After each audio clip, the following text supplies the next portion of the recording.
আসসালামু আলাইকুম আদাব। আমি ব্যারিস্টার ইমান Rahman Khan, advocate, Bangladesh supreme court. ভিডিওর টাইটেল দেখে ইতিমধ্যে বুঝতে পেরেছেন আজকে কি বিষয়ে ভিডিও বানাচ্ছি।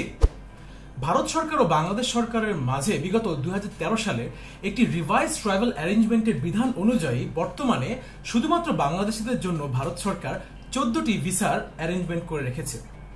আজকের ভিডিওতে আমি এই 14 রকমের ভিসার প্রতিটি একে একে করে বিশ্লেষণ করব এবং এগুলার মেয়াদ কতদিনের তা নিয়ে আমি বিস্তারিত আলোচনা করব। তাই ভিডিওর টপিকের উপর আপনার যদি আগ্রহ থেকে থাকে তাহলে অবশ্যই আমার এই চ্যানেলটিকে সাবস্ক্রাইব করে রাখবেন এবং পুরো ভিডিওটি না টেনে দেখার আমন্ত্রণ জানাই। প্রথম যে ভিসাটি আছে তা হচ্ছে diplomatic and official visa. Bharat সরকার ও বাংলাদেশ সরকারের যে উচ্চ পদস্থ কর্মকর্তাবৃন্দ আছে তাদের জন্য এই একটি ভিসা ফ্রি রিজিম চলমান আছে। এর মাধ্যমে এই উভয় দেশের উচ্চ পদস্থ সরকারি কর্মকর্তাবৃন্দ বা যারা ডিপ্লোম্যাটিক পাসপোর্ট হোল্ডার তাদের 45 দিন পর্যন্ত উভয় দেশে থাকার অনুমতি আছে। পরবর্তী যে ভিসাটি আছে তা হচ্ছে short term double entry visa বা এক্স ডাবল এন্ট্রি ভিসা।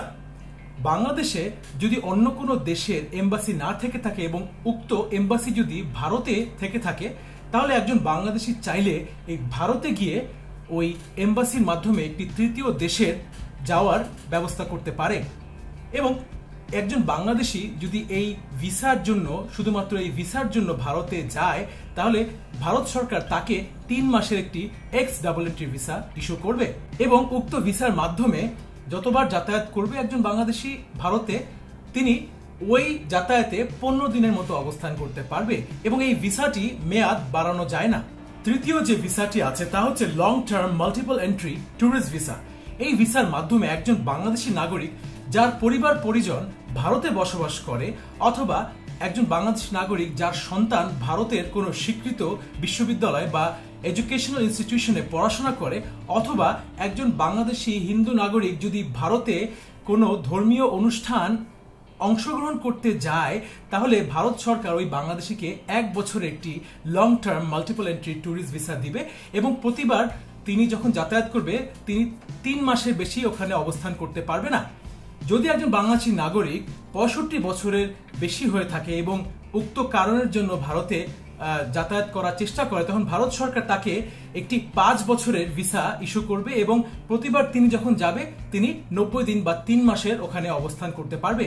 চতুর্থটি হচ্ছে ট্রানজিট ভিসা।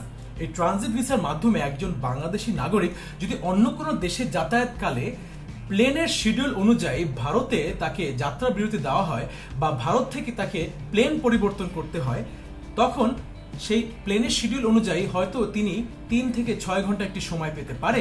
তবে তিনি যদি যে নাগরিক যদি আরো বেশি কয়েকদিন সময় চায় ভারত ঘোরার জন্য তাহলে তিনি একটি ট্রানজিট ভিসার আবেদন করতে পারে। এই ট্রানজিট ভিসা মাত্র 5 দিনের মেয়াদ থাকে এবং 15 দিন আবেদন করার 15 দিনের মধ্যে এই ভিসাটি ব্যবহার করতে হবে। চতুর্থর পরে যে পঞ্চম যে ভিসাটি আছে তা হচ্ছে double entry transit visa. Double entry transit visa অনেকটা ট্রানজিট ভিসার মতনই, তবে এই ভিসার মাধ্যমে ভারতে 2 বার প্রবেশ করা যায়। উদাহরণস্বরূপ যদি বলি, আপনি বাংলাদেশি নাগরিক হিসাবে যদি রাশিয়ায় ভ্রমণ করার সময় ভারতে আপনি 3 থেকে 6 ঘন্টার জন্য ট্রানজিট পান এবং আপনি ভারত ঘোরার জন্য আরেকটু বেশি সময় চাচ্ছেন এবং এইটাও আপনার প্ল্যান আছে যে আপনি রাশিয়া থেকে ফিরে আসার সময় ভারতে ট্রানজিট নিয়ে আপনি ভারতে আরো কিছুদিন ঘুরবেন, তাহলে এই যে 2 বার ঘোরার জন্য আপনি একটি ডাবল এন্ট্রি ট্রানজিট ভিসা নিতে পারেন। এটার মেয়াদ হবে 15 দিন। ষষ্ঠ যে ভিসাটি আছে তা হচ্ছে রি এন্ট্রি ভিসা।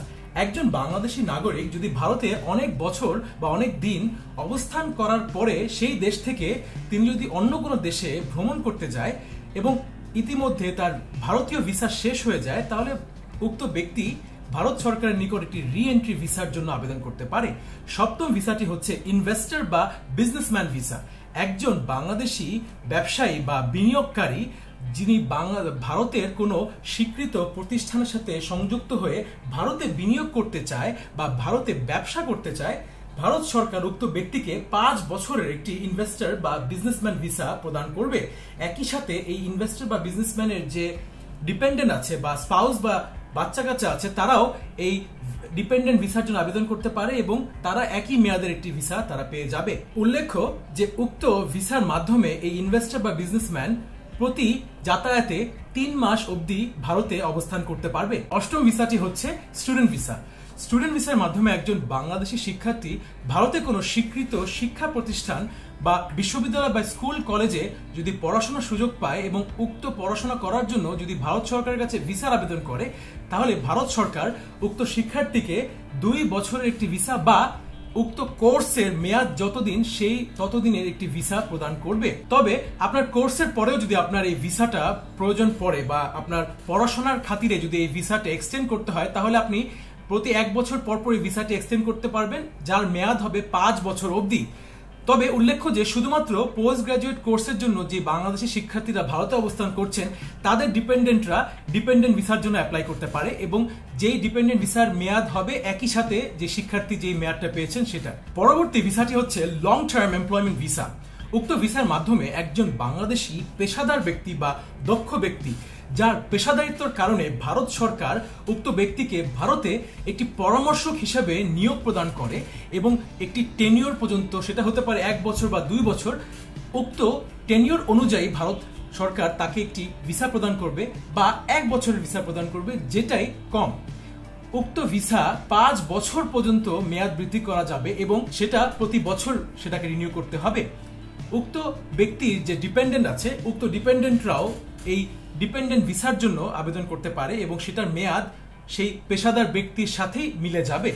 উল্লেখ্য যে এই লং টার্ম এমপ্লয়মেন্ট ভিসা কিন্তু মাল্টিপল এন্ট্রি সহ একজন ব্যক্তিকে বারংবার ভারতে যাতায়াত করতে হতে পারে এবং উক্ত কারণে ভারত সরকার তাকে মাল্টিপল এন্ট্রি ভিসা প্রদান করছে। 10ম ভিসাটির নাম হচ্ছে মেডিকেল ভিসা। উক্ত মেডিকেল ভিসার মাধ্যমে একজন বাংলাদেশি নাগরিক যদি ভারত সরকারকে এটি প্রমাণ করতে পারে যে তিনি ভারতের একটি স্বীকৃত হাসপাতাল থেকে চিকিৎসা করার সুযোগ পেয়েছে, তখন ভারত তাকে 1 বছর পর্যন্ত একটি ভিসা প্রদান করতে পারে এবং তিনি যে উক্ত রোগী আছেন তিনি 3 বার ভারতে যাতায়াত করতে পারবে এই 1 বছরের ভিসার মধ্যে। ওনার পাশাপাশি ওনার মেডিকেল অ্যাসিস্ট্যান্ট বা মেডিকেল অ্যাটেন্ডেন্ট ভিসাও ভারত সরকার প্রদান করবে এবং শুধুমাত্র 3 জন ব্যক্তিকে, মানে রোগীর পাশাপাশি আরো 3 জন মেডিকেল অ্যাটেন্ডেন্টকে ভারত সরকার ভিসা প্রদান করবে। উল্লেখ্য যে এই মেডিকেল ভিসা এবং পাশাপাশি মেডিকেল অ্যাটেন্ডেন্ট ভিসা মেয়াদ শেষ হয়ে যাওয়ার পরে আরো 1 বছর পর্যন্ত মেয়াদ বৃদ্ধি করা যেতে পারে যদি তারা যে রিকোয়ার্ড ডকুমেন্টগুলো বা যে প্রয়োজনীয় কাগজপত্রগুলো আছে তারা ভিসা অথরিটিকে তারা প্রদান করতে পারে। 11তম ভিসাটি হচ্ছে visa for journalist. Visa for জার্নালিস্টের মাধ্যমে 2 দেশেরই যে গণমাধ্যম কর্মী বা সাংবাদিকরা আছে তারা 1 বছরের ভিসা পাবে। তিনি হতে পারে বাংলাদেশি যিনি ভারতে 1 বছরের ভিসা পাচ্ছে, অথবা ভারতীয় কোনো সাংবাদিক বাংলাদেশে 1 বছরের ভিসা পাচ্ছে। প্রতিবার তারা যতবার যাতায়াত করবেন তারা 30 দিনের বেশি সেই দেশে অবস্থান করতে পারবে না। পরবর্তী ভিসাটি হচ্ছে visa for research scholars fellows working in educational institution in Bangladesh.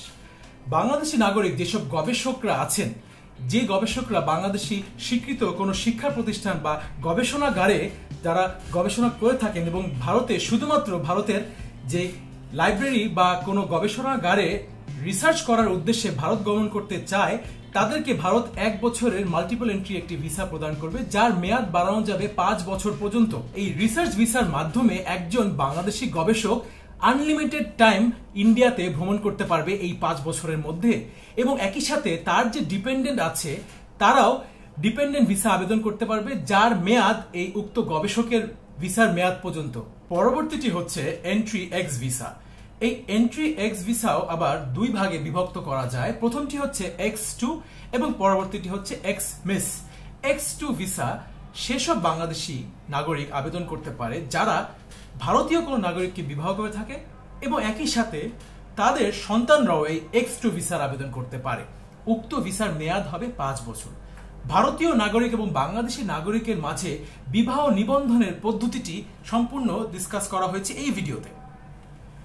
পরবর্তী এক্স মিস যে ভিসাটি আছে, এই ভিসাটি আবেদন করতে পারে শুধুমাত্র সেসব বাংলাদেশি শিল্পী বৃন্দ বা কোনো সাংস্কৃতিক ব্যক্তিবর্গ যারা ভারতে কোনো প্রতিষ্ঠান কর্তৃক, নন প্রফিট অর্গানাইজেশন কর্তৃক এমন কোনো অনুষ্ঠানে অংশগ্রহণ করতে ভারতে গমন করতে চায় এবং ভারতীয় সরকার তাদেরকে 6 মাসের একটি এক্স মিস ভিসা প্রদান করবে।